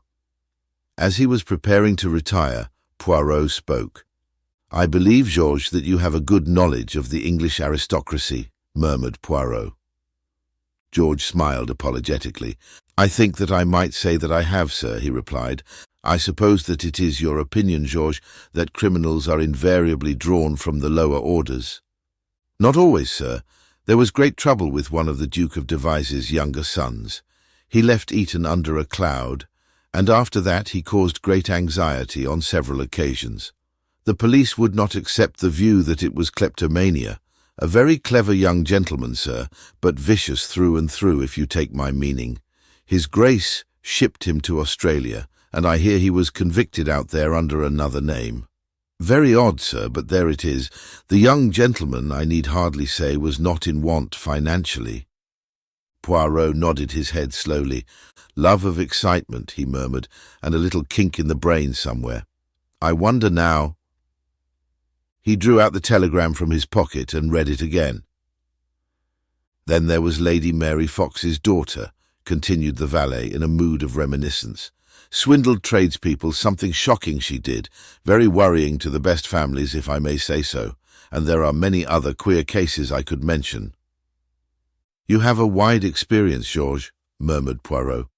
I often wonder, having lived so exclusively with titled families, that you demean yourself by coming as a valet to me. I put it down to love of excitement on your part." "Not exactly, sir," said George. "I happened to see in society snippets that you had been received at Buckingham Palace. That was just when I was looking for a new situation.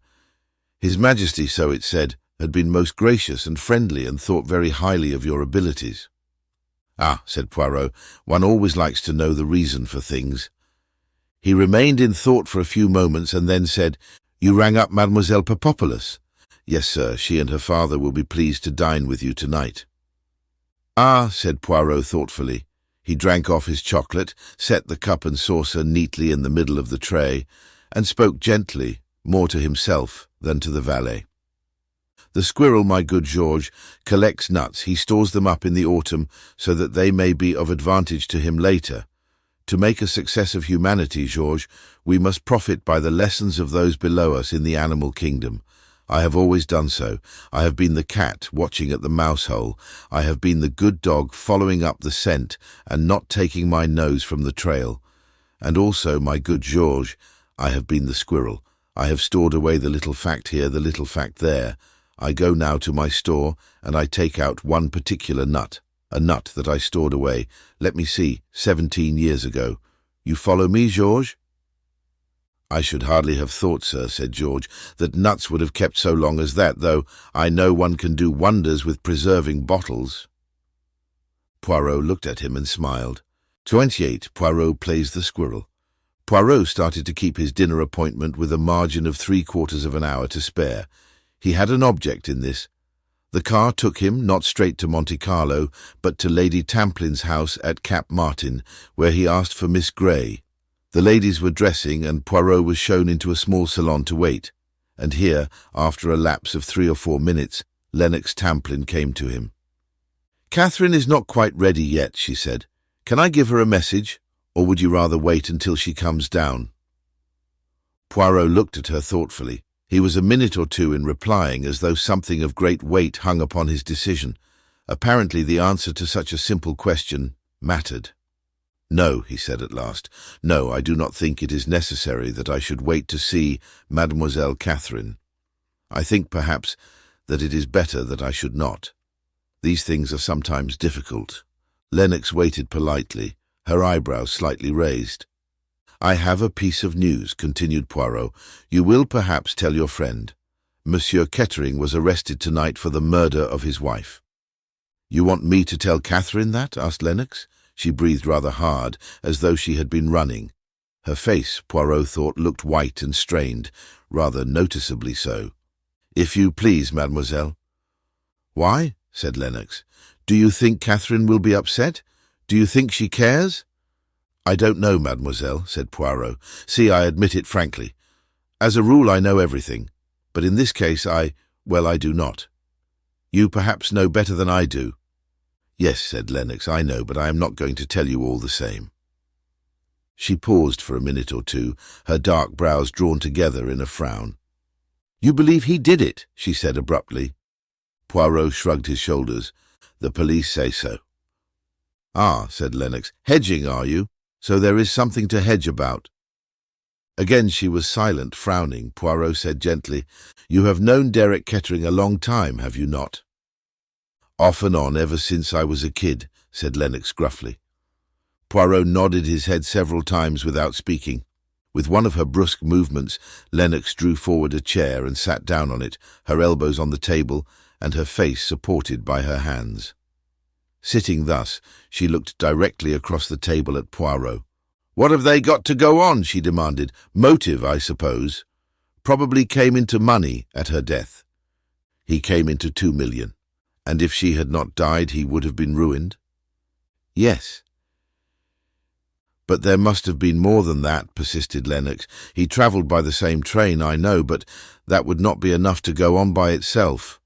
A cigarette case with the letter K on it, which did not belong to Mrs. Kettering, was found in her carriage, and he was seen by 2 people entering and leaving the compartment just before the train got into Lyons." "What 2 people?" "Your friend Miss Grey was one of them. The other was Mademoiselle Murel, the dancer." "And he, Derek, what has he got to say about it?" demanded Lennox sharply. "He denies having entered his wife's compartment at all," said Poirot. Fool, said Lennox crisply, frowning. Just before Lyons, you say? Does nobody know when she died? The doctor's evidence necessarily cannot be very definite, said Poirot. They are inclined to think that death was unlikely to have occurred after leaving Lyons. And we know this much, that a few moments after leaving Lyons, Mrs. Kettering was dead. How do you know that? Poirot was smiling rather oddly to himself.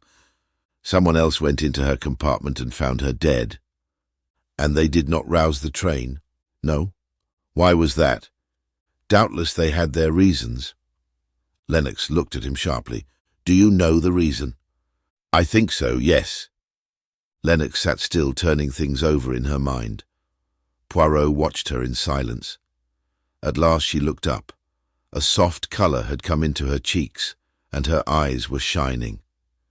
You think someone on the train must have killed her, but that need not be so at all. What is to stop anyone swinging themselves onto the train when it stopped at Lyons? They could go straight to her compartment, strangle her, and take the rubies and drop off the train again, without anyone being the wiser. She may have been actually killed while the train was in Lyons station. Then she would have been alive when Derek went in, and dead when the other person found her. Poirot leant back in his chair. He drew a deep breath. He looked across at the girl and nodded his head 3 times. Then he heaved a sigh. Mademoiselle, he said, what you have said there is very just, very true. I was struggling in darkness, and you have shown me a light. There was a point that puzzled me, and you have made it plain. He got up. And Derek, said Lennox. Who knows, said Poirot with a shrug of his shoulders. But I will tell you this, mademoiselle, I am not satisfied. No, I, Hercule Poirot, am not yet satisfied. It may be that this very night I shall learn something more. At least I go to try. You are meeting someone? Yes. Someone who knows something? Someone who might know something. In these matters one must leave no stone unturned. Au revoir, mademoiselle. Lennox accompanied him to the door. Have I helped? She asked. Poirot's face softened as he looked up at her standing on the doorstep above him. Yes, mademoiselle, you have helped. If things are very dark, always remember that. When the car had driven off, he relapsed into a frowning absorption, but in his eyes was that faint green light which was always the precursor of the triumph to be. He was a few minutes late at the rendezvous and found that Monsieur Papopoulos and his daughter had arrived before him. His apologies were abject, and he outdid himself in politeness and small attentions. The Greek was looking particularly benign and noble this evening, a sorrowful patriarch of blameless life. Zia was looking handsome and good-humoured. The dinner was a pleasant one. Poirot was his best and most sparkling self. He told anecdotes, he made jokes, he paid graceful compliments to Zia Papopoulos, and he told many interesting incidents of his career. The menu was a carefully selected one, and the wine was excellent. At the close of dinner, Monsieur Papopoulos inquired politely, "And the tip I gave you? You have had your little flutter on the horse." "I am in communication with my bookmaker," replied Poirot. The eyes of the two men met. "A well-known horse, eh?" "No," said Poirot, "it is what our friends the English call a dark horse." "Ah," said Monsieur Papopoulos thoughtfully. "Now we must step across to the casino and have our little flutter at the roulette table," cried Poirot gaily. At the casino the party separated, Poirot devoting himself solely to Zia, whilst Papopoulos himself drifted away. Poirot was not fortunate, but Zia had a run of good luck and had soon won a few thousand francs. "It would be as well," she observed dryly to Poirot, "if I stopped now." Poirot's eyes twinkled. "Superb," he exclaimed. "You are the daughter of your father, Mademoiselle Zia, to know when to stop. Ah, that is the art." He looked round the rooms. "I cannot see your father anywhere about," he remarked carelessly. "I will fetch your cloak for you, mademoiselle, and we will go out in the gardens." He did not, however, go straight to the cloakroom. His sharp eyes had seen but a little while before the departure of Monsieur Papopoulos. He was anxious to know what had become of the wily Greek. He ran him to earth unexpectedly in the big entrance hall. He was standing by one of the pillars, talking to a lady who had just arrived. The lady was Mireille. Poirot sidled unostentatiously round the room. He arrived at the other side of the pillar, and unnoticed by the two who were talking together in an animated fashion, or rather, that is to say, the dancer was talking, Papopoulos contributing an occasional monosyllable and a good many expressive gestures. "I tell you, I must have time," the dancer was saying. "If you give me time, I will get the money." "To wait," the Greek shrugged his shoulders. "It is awkward." "Only a very little while," pleaded the other. "Ah, but you must. A week, 10 days. That is all I ask. You can be sure of your affair. The money will be forthcoming." Papopoulos shifted a little and looked round him uneasily, to find Poirot almost at his elbow with a beaming, innocent face. "Ah, vous voilà, Monsieur Papopoulos. I have been looking for you. It is permitted that I take Mademoiselle Zia for a little turn in the gardens? Good evening, mademoiselle." He bowed very low to Mireille. "1,000 pardons that I did not see you immediately." The dancer accepted his greetings rather impatiently. She was clearly annoyed at the interruption of her tête-à-tête. Poirot was quick to take the hint. Papopoulos had already murmured, "Certainly, but certainly," and Poirot withdrew forthwith. He fetched Zia's cloak, and together they strolled out into the gardens. "This is where the suicides take place," said Zia. Poirot shrugged his shoulders. "So it is said. Men are foolish, are they not, mademoiselle? To eat, to drink, to breathe the good air, it is a very pleasant thing, mademoiselle. One is foolish to leave all that simply because one has no money or because the heart aches. L'amour, it causes many fatalities, does it not?" Zia laughed. "You should not laugh at love, mademoiselle," said Poirot, shaking an energetic forefinger at her. "You who are young and beautiful." "Hardly that," said Zia. "You forget that I am 33, Monsieur Poirot. I am frank with you because it is no good being otherwise. As you told my father, it is exactly 17 years since you aided us in Paris that time." "When I look at you, it seems much less," said Poirot gallantly. "You were then very much as you are now, mademoiselle, a little thinner, a little paler, a little more serious. 16 years old and fresh from your pension, not quite the petite pensionnaire, not quite a woman. You were very delicious, very charming, Mademoiselle Zia. Others thought so too, without doubt." "At 16, said Zia, "one is simple and a little fool." "That may be," said Poirot. "Yes, that well may be. At 16 one is credulous, is one not? One believes what one is told." If he saw the quick sideways glance that the girl shot at him, he pretended not to have done so. He continued dreamily. "It was a curious affair, that, altogether. Your father, mademoiselle, has never understood the true inwardness of it." "No?" "When he asked me for details, for explanations, I said to him thus, 'Without scandal, I have got back for you that which was lost. You must ask no questions.' Do you know, mademoiselle, why I said these things?" "I have no idea," said the girl coldly. "It was because I had a soft spot in my heart for a little pensionnaire, so pale, so thin, so serious." "I don't understand what you're talking about," cried Zia angrily. "Do you not, mademoiselle?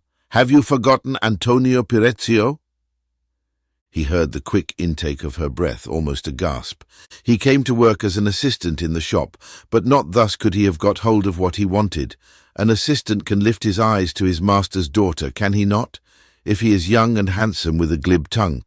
And since they cannot make love all the time, they must occasionally talk of things that interest them both, such as that very interesting thing which was temporarily in Monsieur Papopoulos's possession.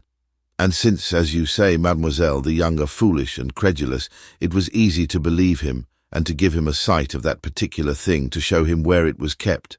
And afterwards, when it is gone, when the unbelievable catastrophe has happened, alas, the poor little pensionnaire, what a terrible position she is in. She is frightened, the poor little one, to speak or not to speak. And then there comes along that excellent fellow, Hercule Poirot. Almost a miracle it must have been, the way things arranged themselves. The priceless heirlooms are restored, and there are no awkward questions." Zia turned on him fiercely. "You have known all the time. Who told you? Was it Antonio?" Poirot shook his head. "No one told me," he said quietly. "I guessed. It was a good guess, was it not, mademoiselle? You see, unless you are good at guessing, it is not much use being a detective." The girl walked along beside him for some minutes in silence. Then she said in a hard voice, "Nah." "Well, what are you going to do about it? Are you going to tell my father?" "No," said Poirot sharply, "certainly not." She looked at him curiously. "You want something from me?" "I want your help, mademoiselle." "What makes you think that I can help you?" "I do not think so, I only hope so. And if I do not help you, then you will tell my father." But no. Debarrass yourself of that idea, mademoiselle. I am not a blackmailer. I do not hold your secret over your head and threaten you with it." "If I refuse to help you," began the girl slowly. "Then you refuse, and that is that." "Then why—" She stopped. "Listen, and I will tell you why. Women, mademoiselle, are generous. If they can render a service to one who has rendered a service to them, they will do it. I was generous once to you, mademoiselle. When I might have spoken, I held my tongue." There was another silence. Then the girl said, "My father gave you a hint the other day." "It was very kind of him." "I do not think," said Zia slowly, "that there is anything that I can add to that." If Poirot was disappointed, he did not show it. Not a muscle of his face changed. "Eh bien," he said cheerfully, "then we must talk of other things." And he proceeded to chat gaily. The girl was distrait, however, and her answers were mechanical and not always to the point. It was when they were approaching the casino once more that she seemed to come to a decision. "Monsieur Poirot?" "Yes, mademoiselle." I should like to help you if I could." "You are very amiable, mademoiselle, very amiable." Again there was a pause. Poirot did not press her. He was quite content to wait and let her take her own time. "Ah bah," said Zia. "After all, why should I not tell you? My father is cautious, always cautious in everything he says. But I know that with you it is not necessary. You have told us it is only the murderer you seek, and that you are not concerned over the jewels. I believe you. You were quite right when you guessed that we were in Nice because of the rubies. They have been handed over here according to plan. My father has them now. He gave you a hint the other day as to who our mysterious client was." "The Marquis," murmured Poirot softly. "Yes, the Marquis." "Have you ever seen the Marquis, mademoiselle Zia?" "Once," said the girl, "but not very well," she added. "It was through a keyhole." "That always presents difficulties," said Poirot sympathetically. "But all the same, you saw him. You would know him again?" Zia shook her head. "He wore a mask," she explained. "Young or old?" "He had white hair. It may have been a wig, it may not. It fitted very well, but I do not think he was old. His walk was young, and so was his voice." "His voice?" said Poirot thoughtfully. "Ah, his voice. Would you know it again, mademoiselle Zia?" "I might," said the girl. "You were interested in him, eh? It was that took you to the keyhole." Zia nodded. Yes, I was curious. One had heard so much. He is not the ordinary thief. He is more like a figure of history or romance." "Yes," said Poirot thoughtfully. "Yes, perhaps so." "But it is not this that I meant to tell you," said Zia. "It was just one other little fact that I thought might be, well, useful to you." "Yes," said Poirot encouragingly. "The rubies, as I say, were handed over to my father here at Nice. I did not see the person who handed them over, but—" "Yes? I know one thing. It was a woman." 29. A letter from home. "Dear Catherine, living among grand friends as you are doing now, I don't suppose you will care to hear any of our news. But as I always thought you were a sensible girl, perhaps you are a trifle less swollen-headed than I suppose. Everything goes on much the same here. There was great trouble about the new curate, who is scandalously high. In my view, he is neither more nor less than a Roman. Everybody has spoken to the vicar about it, but you know what the vicar is, all Christian charity and no proper spirit. I've had a lot of trouble with maids lately. That girl Annie was no good, skirts up to her knees and wouldn't wear sensible woolen stockings.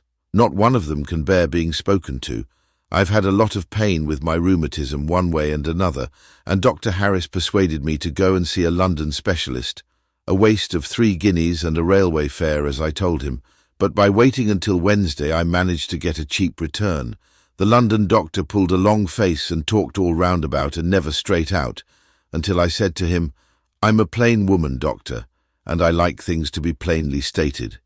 Is it cancer, or is it not?" And then, of course, he had to say it was.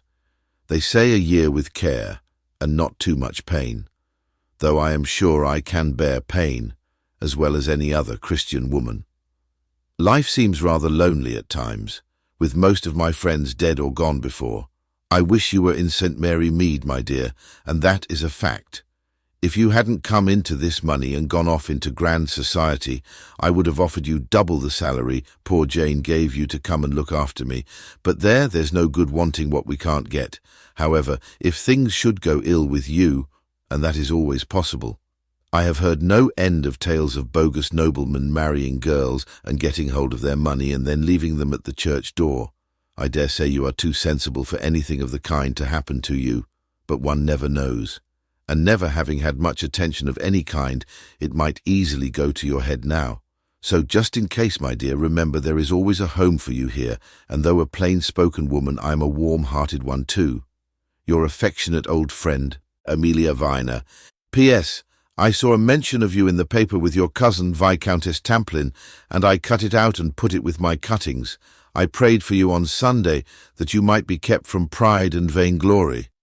Catherine read this characteristic epistle through twice, then she laid it down and stared out of her bedroom window across the blue waters of the Mediterranean. She felt a curious lump in her throat. A sudden wave of longing for St. Mary Mead swept over her, so full of familiar, everyday, stupid little things, and yet home. She felt very inclined to lay her head down on her arms and indulge in a real good cry. Lennox, coming in at the moment, saved her. "Hello, Catherine," said Lennox. "I say, what is the matter?" "Nothing," said Catherine, grabbing up Miss Viner's letter and thrusting it into her handbag. "You looked rather queer," said Lennox. "I say, I hope you don't mind. I rang up your detective friend, Monsieur Poirot, and asked him to lunch with us in Nice. I said you wanted to see him, as I thought he might not come for me." "Did you want to see him then?" asked Catherine. "Yes," said Lennox. "I have rather lost my heart to him. I never met a man before whose eyes were really green like a cat's." "All right," said Catherine. She spoke listlessly. The last few days had been trying. Derek Kettering's arrest had been the topic of the hour, and the Blue Train mystery had been thrashed out from every conceivable standpoint. "I have ordered the car," said Lennox, "and I have told Mother some lie or other. Unfortunately, I can't remember exactly what, but it won't matter, as she never remembers. If she knew where we were going, she would want to come too, to pump Monsieur Poirot." The two girls arrived at the Negresco to find Poirot waiting. He was full of Gallic politeness, and showered so many compliments upon the two girls that they were soon helpless with laughter, yet for all that the meal was not a gay one. Catherine was dreamy and distracted, and Lennox made bursts of conversation interspersed by silences. As they were sitting on the terrace sipping their coffee, she suddenly attacked Poirot bluntly. "How are things going? You know what I mean?" Poirot shrugged his shoulders. "They take their course," he said. "And you are just letting them take their course?" He looked at Lennox a little sadly. "You are young, mademoiselle, but there are three things that cannot be hurried: le bon Dieu, nature, and old people." "Nonsense," said Lennox. "You are not old." "Ah, it is pretty what you say there." "Here is Major Knighton," said Lennox. Catherine looked round quickly and then turned back again. "He is with Mr. Van Alden," continued Lennox. "There is something I want to ask Major Knighton about. I won't be a minute." Left alone together, Poirot bent forward and murmured to Catherine, "You are distrait, mademoiselle. Your thoughts, they are far away, are they not?" "Just as far as England, no farther." Guided by a sudden impulse, she took the letter she had received that morning and handed it across to him to read. "That is the first word that has come to me from my old life, somehow or other. It hurts." He read it through and then handed it back to her. "So you are going back to St. Mary Mead," he said slowly. "No, I am not," said Catherine. "Why should I?" "Ah," said Poirot, "it is my mistake. You will excuse me one little minute." He strolled across to where Lennox Tamplin was talking to Van Alden and Knighton. The American looked old and haggard. He greeted Poirot with a curt nod, but without any other sign of animation. As he turned to reply to some observation made by Lennox, Poirot drew Knighton aside. "Monsieur Van Alden looks ill," he said. "Do you wonder?" asked Knighton. "The scandal of Derek Kettering's arrest has about put the lid on things, as far as he is concerned. He's even regretting that he asked you to find out the truth." "He should go back to England," said Poirot. "We are going the day after tomorrow." "That is good news," said Poirot. He hesitated and looked across the terrace to where Catherine was sitting. "I wish," he murmured, "that you could tell Miss Grey that." "Tell her what?" that Monsieur Van Alden is returning to England."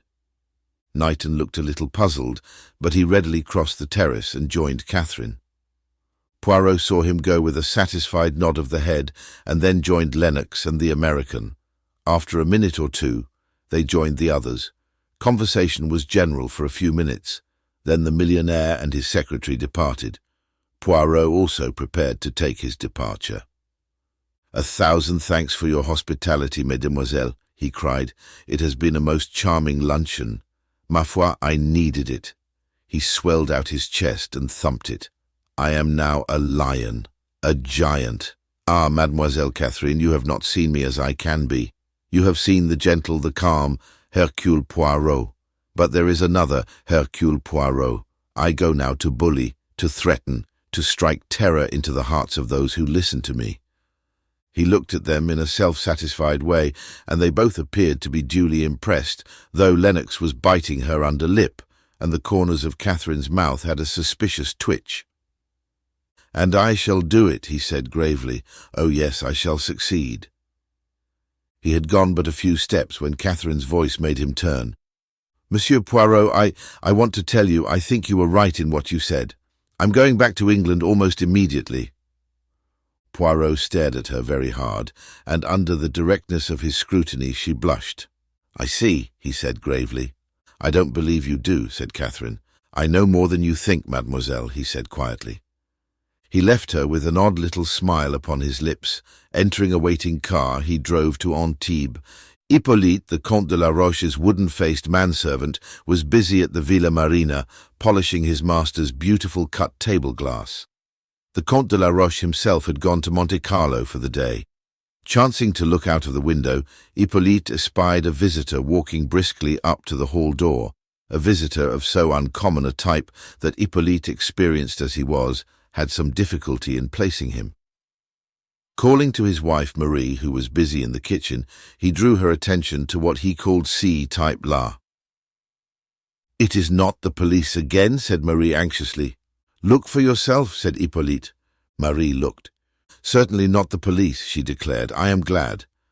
"They have not really worried us much," said Hippolyte. "In fact, but for Monsieur le Comte's warning, I should never have guessed that stranger at the wine shop to be what he was." The hall bell pealed, and Hippolyte, in a grave and decorous manner, went to open the door.